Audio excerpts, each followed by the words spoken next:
Okay, so we had a lot of practice yesterday. Can we see this? So I'm supposed to be recording these on my computer now, but it only allows me 10 minutes, so it's still on my phone. So we're just going to still play this game of can we see this? So today, we're really distributing. Let's lay that out right there. We are distributing. Parents that are watching the video, I am sorry. So the new math that a lot of you, and I don't want to say complain, but maybe you have seen the new math and gone, why are we possibly teaching our kids this? You're not going to have seen this before. It is a different visual representation rather than just telling the students, do this, okay? So if you are confused by your child's homework or their worksheet, trust me, I would be too if I wasn't a math teacher. So, a lot of what we're going to be doing today is using this tape diagram. So the opening exercise says, a sum of money was shared between George and Benjamin in a ratio of 3 to 4. If the sum of money was $56, how much did George get? So we've got George, we got Benjamin. Tape diagrams are really bar graphs. Okay? So George and Benjamin. So George and Benjamin are in a ratio of 3 to 4. So George got 3 parts of the money, Benjamin got 4 parts of the money. We know that the total of that money was $56. So how can I find out if each part was equal? What can we do? Well, we can take this 56 and divide it by 7. That gives me each box is $8. Okay, so now I have a 3 to 4 ratio, because in a tape diagram like this, each individual box is going to be pretty much the same. So now, how much did George get? G got $24. How did I get that? 8 times 3. So again, you're going to see a lot of tape diagrams. If you haven't had experience with tape diagrams, kiddos, get used to them. Okay? The tornado siren is going off. Forgot all about that. So, represent 3 plus 2 using a tape diagram. So again, 1, 2, 3, 4, 5. 1. This is 3. This is 2. Well, how could I do x plus 2 with a tape diagram? So the problem is, we don't know what x is. So this value here is our unknown. It is x. We know what each one of these boxes are. Is positive 2. That's the easy portion. Okay? So the tape diagram itself, not too hard. But lo and behold, we get to, instead of just a tape diagram, an array. So now we're talking about an array. An array is going to be not just the tape diagram, but a box. So here's my tape diagram. 1, 2, 3, 1, 2. So here's my 3. Here's my 2. But it's 3 multiplied by all of that. That means there are 3 of those sets of 3 plus 2. So right now, this is distributing. We know how to distribute and say 9. We know how to distribute, say, positive 6 and 15. This is a visual representation of truly what we're doing. 3 groups of the 3 plus 2 gives me 1, 2, 3, 4, 5, 6, 7, 8, 9, 10, 11, 12, 13, 14, 15. So, I can say 3 distributed to 3 plus 2, or I could say an equivalent expression is 9 plus 6. Or I could say an equivalent expression is 15. But if I ask you to draw an array, you're going to have a big old box. So, same idea for draw an array for 3 and x plus 2. So I'm going to have a box. Well, let's start off with what we have. We know that we're going to have 2. So 1, 2. There's my 2 portion. What is this portion here? Well, that's my x portion. If it's 3 on this side, that means I need to have 3. Well, this is x, this is also x, this is also x. So how many x's? How many 2's? So again, I can rewrite this expression without distributing, but based off of my rectangular array as 1, 2, 3, 3 x's, 1, 2, 3, 4, 5, 6, and a positive 6. You should be able to do that without drawing it, simply because we've done distributing before. But you might visually have to see this. And I'm going to hate to say this. Why am I really stressing this? You'll see this on your map test. Okay? You will see rectangular arrays, and you'll need to be able to understand what's truly happening. Well, if this portion is x and these are my 2's, what's actually happening in the rectangular array? Okay?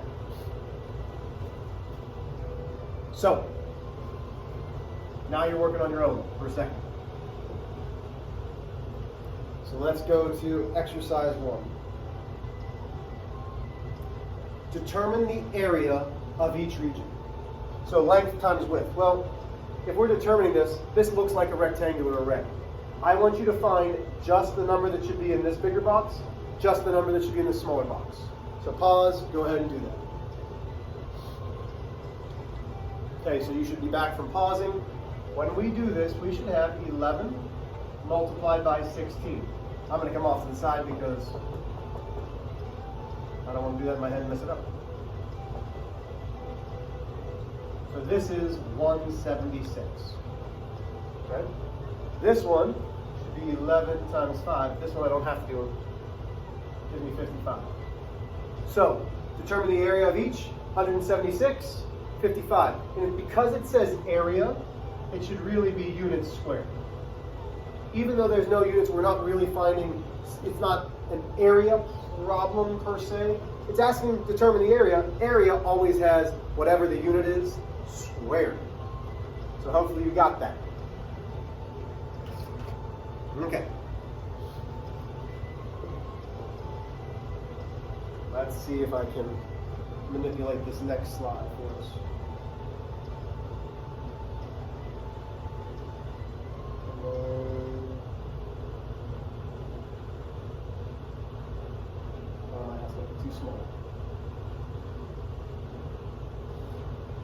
Yeah, I'm going to make it too small. Okay. So you were on example 2. It says draw a tape diagram to represent each expression. So I have x plus y plus x plus y plus x plus y. So how many x's do I have? Okay. Pretty easy to see. X, x, x, 3 x's, 3 y's. Wonderful. Well, now I have x, x, x plus y, y, y. Well, wait a minute. This looks a little different than this, but I'm still getting 3 x's, 3 y's. So we could call this and this equivalent. So far, does this really show me distributing? No. Does not show me distributing.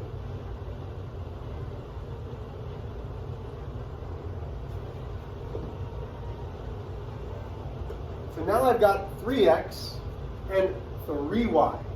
Okay, so now I've got 3x plus y, 3y. Okay, because it's multiplying, relatively easy. Showing me a little bit more of distributing, but this one right here, so far all we've seen are equivalent expressions. This is truly distributing. This we can easily say, hey, it's 3x plus 3y, or we can draw that array. So here's my x, here's my y. There has to be 3 sets of those. So how many x's do I have? 1, 2, 3. How many y's? 1, 2, 3, because here's an x, here's a y. So really, this is just visually showing you different ways of doing distributing.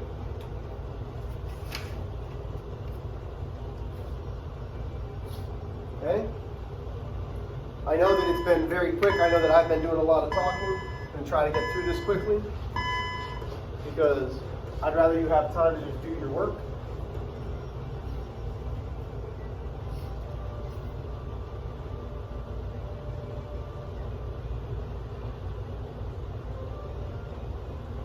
Okay. I want you to do this on your own. First, distribute, then substitute in. You do not have to draw an array. Okay, if it helps you, go ahead, but you do not have to draw an array if you do not want to. Distribute, then substitute in. So pause, do A and, actually, I'm sorry, don't pause. Do A and B, then come back. So do A and B, distribute, then substitute in.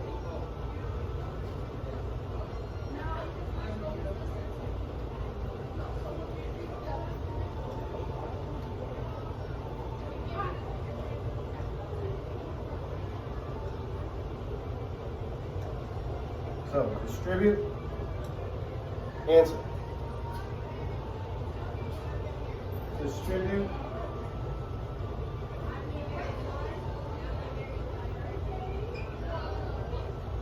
answer. So I want you to distribute, get the answer. You are going to have to do that on your homework. Okay, last but not least, go to example 4. Everything that I have done today should have been a review. Example 4 is the first thing that is new. 6x plus 15 is really the sum of 6x plus 15 divided by 3. 6x plus 15 divided by 3. This really means 6x divided by 3 plus 15 divided by 3. Could I easily do this? Yes. That gives me 2x plus 5. That I know is my answer. But they want us to write in standard form using the distributive property. If I am dividing a sum or a difference by a number, instead of dividing by 3, we are going to multiply by the reciprocal. And please, please, please get used to this. So instead of dividing by 3, I'm going to multiply by 1/3. And yes, some of you are like, Mr. H, I don't know how to do that. So I'm going to show you. 1/3 times 6x plus 1/3 times 15. We know the denominators have to be 1. So multiply across. Leave me 6x divided by 3. Leave me 15 divided by 3. Hey, wait a minute, Mr. H. You already got that. Yes, I understand. I need to see you do it as distributing with a fraction. When we get to equations, I'm not going to be showing you division. I'll be showing you the distributive property. So for this property, since we're dividing by 2, that really means we're multiplying by 1/2. A lot of you smart little genii will be able to say, well, if I'm dividing by 2, I can still multiplying by 1/2 is dividing by 2. Half of 2b is 1b. Half of 12 is 6. That's still the distributive property. But if you need to do 1/2 times 2b plus 1/2 times 12, go for it. I'm fine with that. That's on you. Okay? So that's the trickiest part about today's lesson, is realizing that when it asks you to divide, it's the same as multiplying by the reciprocal. So your homework is a little bit lengthier, so you're going to need a separate piece of paper. The problems that you are doing: number 1, letter A. Number 2, Number 4, listen to number 4. A, B, C, D, G, H, I, J. So A, B, C, D, G, H, I, J. And then number 5, you are doing A, B, and C. Number 5 is distributing and then combining like terms. So really, we just distributed. Hope you did it. Happy Thursday.